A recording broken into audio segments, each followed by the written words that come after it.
How many palaces and castles can you see in 2 days in Sintra, Portugal? Stay tuned to find out. Hello everyone, my name is Paul. Today I'm going to take you along with me as I travel to the beautiful town of Sintra, a little town located in the Sierra Mountains of Portugal, a place with amazing history and fairy tale palaces and castles. I'm out here with my sister, and in this video we're going to give you a brief walking tour of this historic little town, and then we're going to show you 5 distinct palaces and castles you can visit and tour while on your trip here.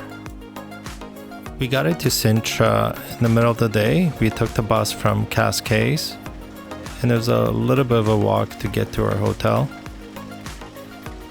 Sintra is about 500 feet above sea level, and as we made our way into town, we noticed quite a few great lookout spots to admire very picturesque architecture. Sintra has a UNESCO World Heritage Site designation, and because it's very close to Lisbon, it's a very popular tourist destination. Beautiful town of Sintra.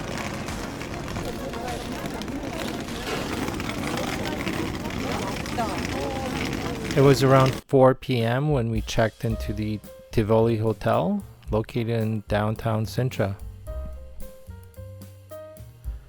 So after unpacking everything and taking a short break, checking out some brochures from some of the palaces and attractions, we decided to have a look around before it started getting dark, and then to see if we can go see Quinta da Regaleira.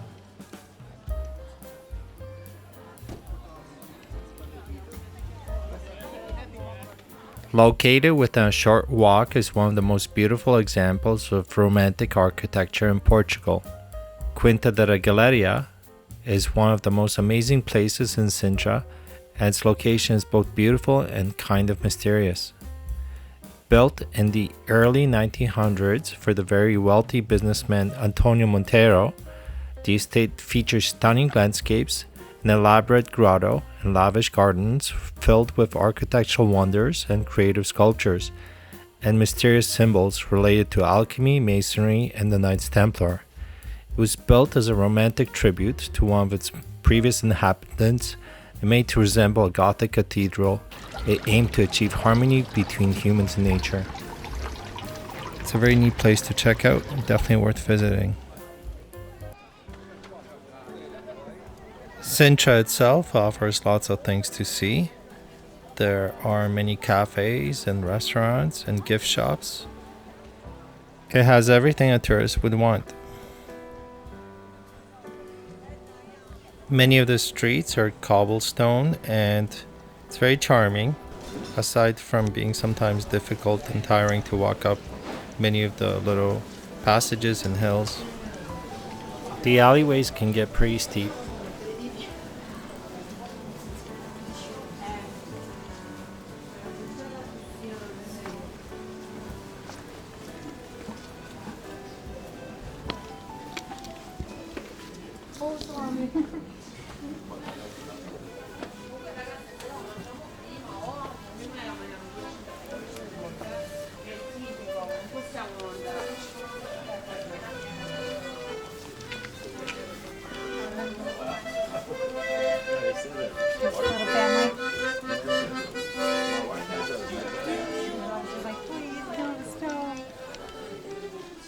Puppies some food.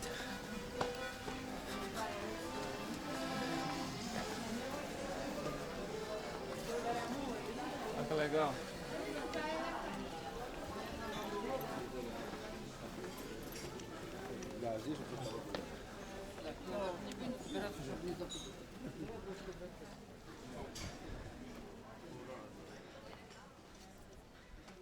So the first day was coming to an end. So after coming back from Quinta, we just headed back to our hotel. Took a bit of a break before deciding to head back out to do a little bit of shopping and to get something to eat. and to experience the nightlife.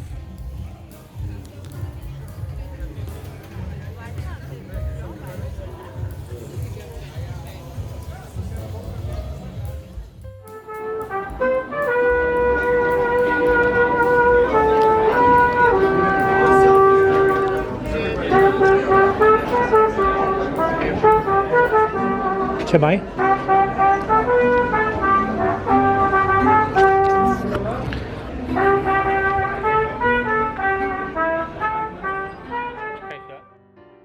So we only booked the hotel for one night. The plan was to leave our bags behind at the front desk and explore the other two castles that we missed the first day. So we checked out and left our bags behind with the front desk so that we could go exploring for one more day. Unfortunately, it was a rainy start.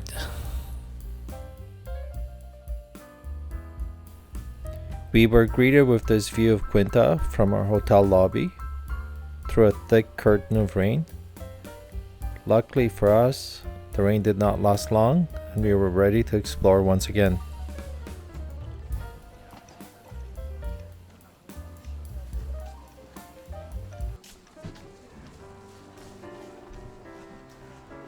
So on our second day, we had 3 potential palaces we could see. There was Palace de Pena, there was the Moorish Castle, and also Monserrate Palace.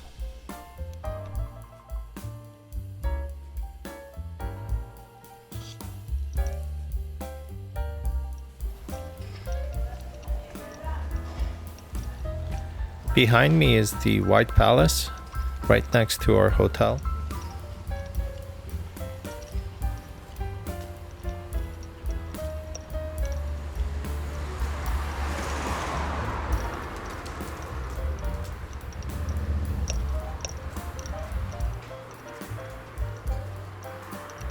So today we're going to explore some castles there.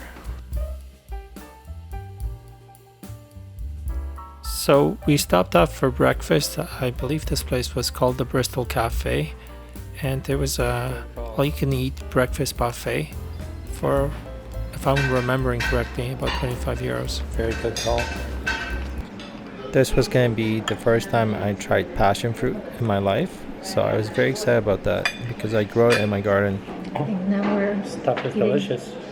Now we're eating the Portuguese way. Way in the Portuguese way. Like we're trying their food. Before it was like tourist. I've never had this before. So good. It's passion fruit, right? It's, you know, it has really pretty flowers. It's the stuff that has the blue flowers. I have it. Oh, it's like tart and sweet and crunchy.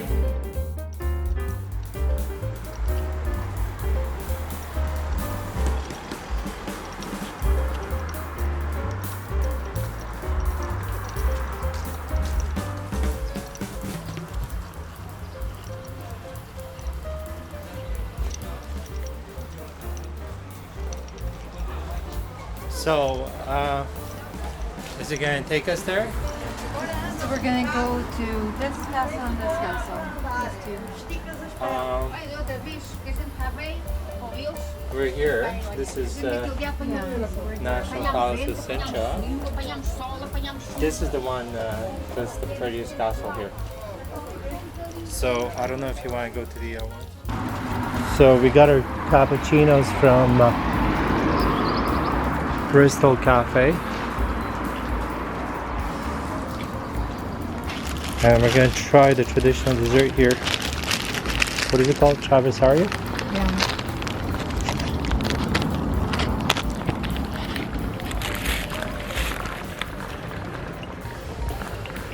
Oh, it's really good.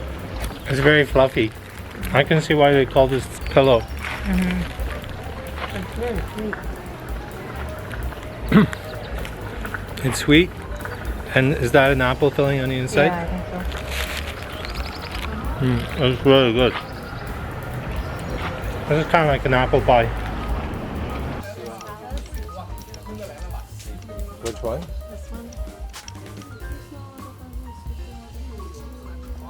You want to go to that one? Was that the bus for it? Alright, so the plan today is we saw this castle, Quinta da Regaleira, and this castle is just right there. Doesn't look too interesting, but we're going to go see the Moorish Castle and Palace de Pena, and maybe possibly this one, Palace de Monserrate. I'd like to go back to see this one again. Very beautiful. Where? The Quinta da Regaleira. And then there's a monastery here. This is Baía de Cascais.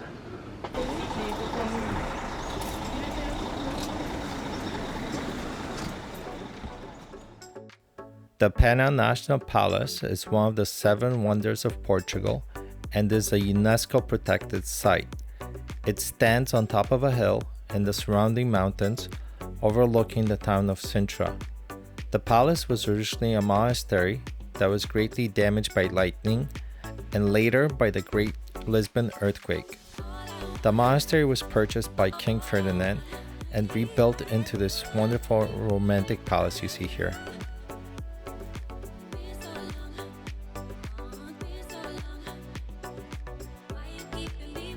The palace is huge and you can easily spend a full day looking around, looking at all the wonderful details in the buildings. Or you can look down and see 4 miles around.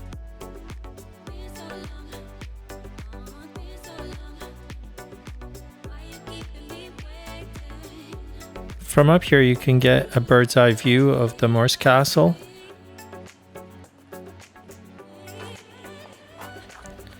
And if you look up, you can see this giant clock tower, visible all the way down to downtown Sintra.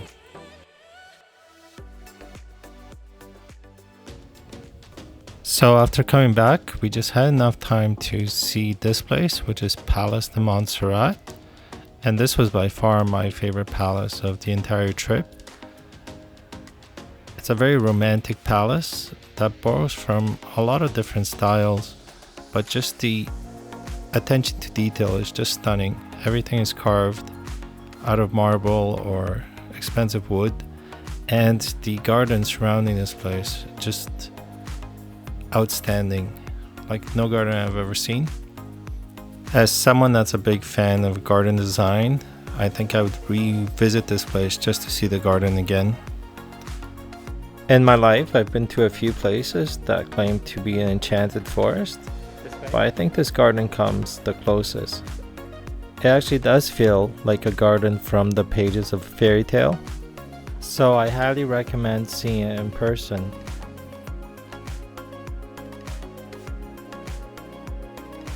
Finally, there is one last palace we did not get to see from the inside. It is the National Palace. The oldest parts of the palace date back to the 14th century during the Moorish occupation. Also known as the National Palace or the White Palace, it has been continuously occupied for over 500 years. Its most distinctive feature are those 2 turret-shaped steeples. The palace was located right next to our hotel, right in the center of Sintra. We just did not have the time to visit. And then it was time to leave Sintra, say goodbye to this place for one last time. So after coming back, we just picked up our bags from the hotel lobby and headed to the bus stop to catch the bus to our next destination, which was Fatma. Thanks for watching, and if you enjoyed this video, check out the other ones on my channel, like and subscribe. Thank you.